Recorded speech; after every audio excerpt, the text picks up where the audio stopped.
Now in this video, let's talk about a plane that I think we don't really get to talk enough about on this channel, and that of course is the 747. I mean, what can I say? It's the queen of the skies. It changed aviation and the way we fly pretty much, but actually it is dying right now, especially right now in April 2020. You know, the COVID-19 crisis is obviously pushing a lot of pressure on the aviation industry. But yeah, the 747, it's been around for quite a long time. It came out in 1969, which is quite a nice number if you ask me. And well, there are still 747s flying around. Obviously they started with the 747-100, and this right here in front of us is the 747-400. That one came out in the 1980s. And it is actually the most successful 747 variant. You know, there have been quite many versions of the 747 to say the least. You know, this plane is pretty versatile. It can be used as a cargo plane,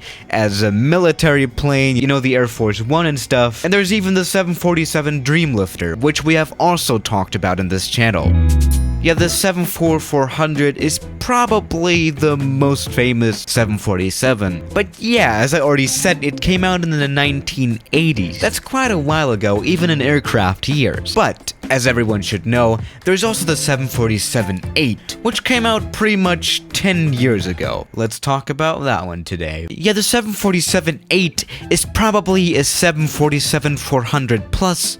You know, if Apple was an aircraft manufacturer, actually, do you guys remember when Apple was thinking of buying Cirrus airplanes? But onto the 747, but yeah, after all, the 747-8 is pretty much the 747-4 Plus or 4 Pro. Let's spawn into that one.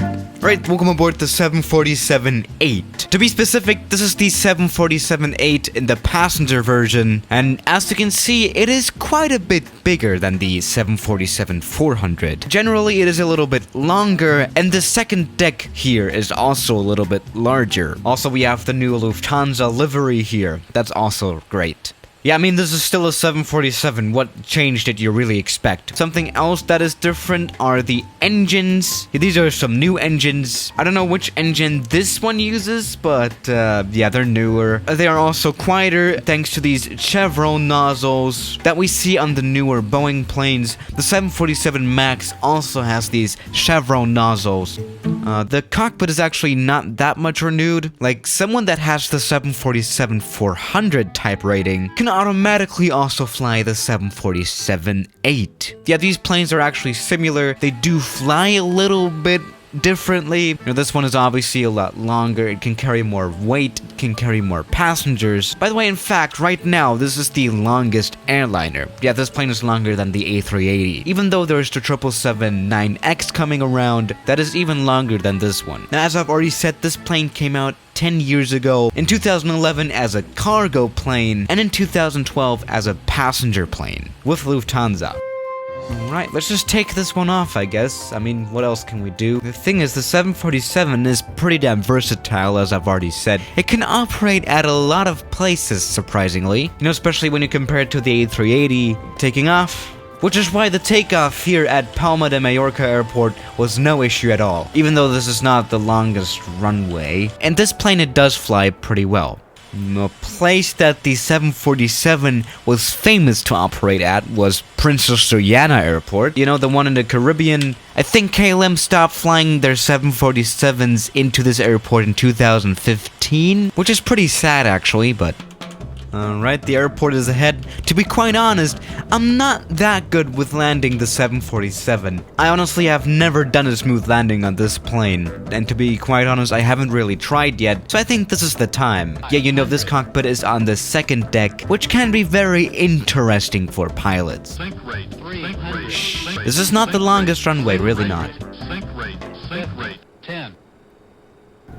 Alright. That was sufficiently smooth, I guess. Alright, that went really well, and we stopped in no time, thanks to the 4 engines that were giving us a lot of reverse thrust. Honestly, I think I'm starting to like the 747 more and more now. I think Captain Joe would be proud of this landing. Yeah, this tilted gear design is super duper sleek. It makes touchdowns even look smoother than they actually are.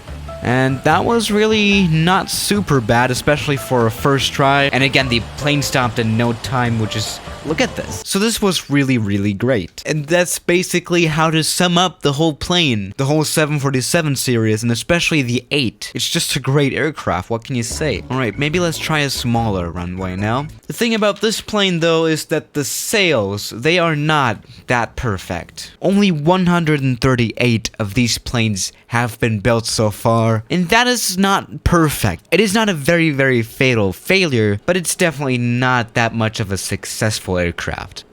Will this be a successful landing? Let's find out. Okay, this runway is a lot shorter. It's on the same island though. 210. Oh my goodness, did we just really stop? I can imagine that you would have to do some maintenance on the aircraft after this landing, especially on the brakes. Boom, that's it.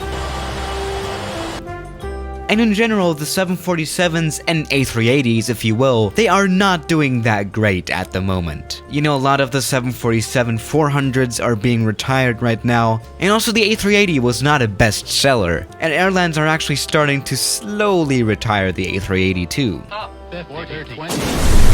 we hit a mountain. Oh, we hit, no. Oh, that was not good.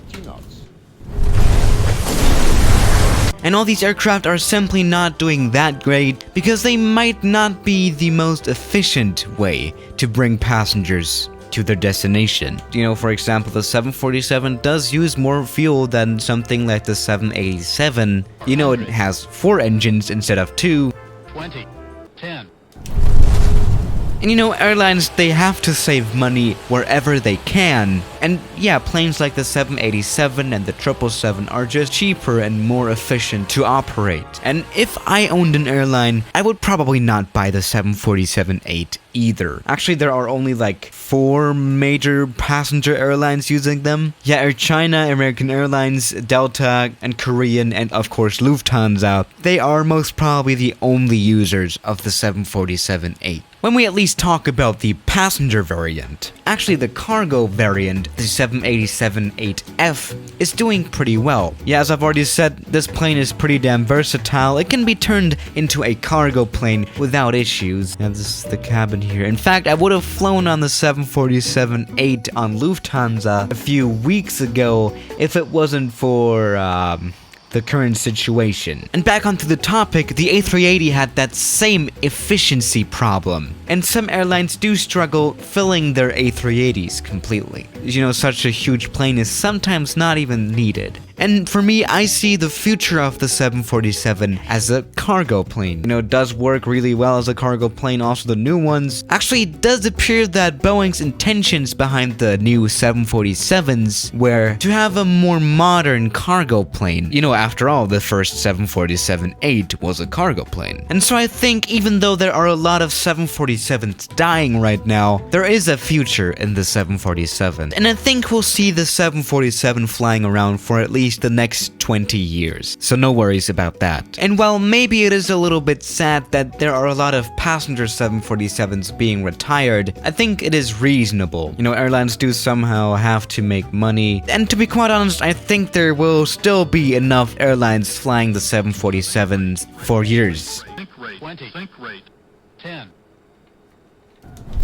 Ah, beautiful. And so no worries about that. Alright, turning to the taxiway. This was a super quick stop. Jesus Christ. I think I'm really starting to like this plane. I'll definitely take it for a spin or two later.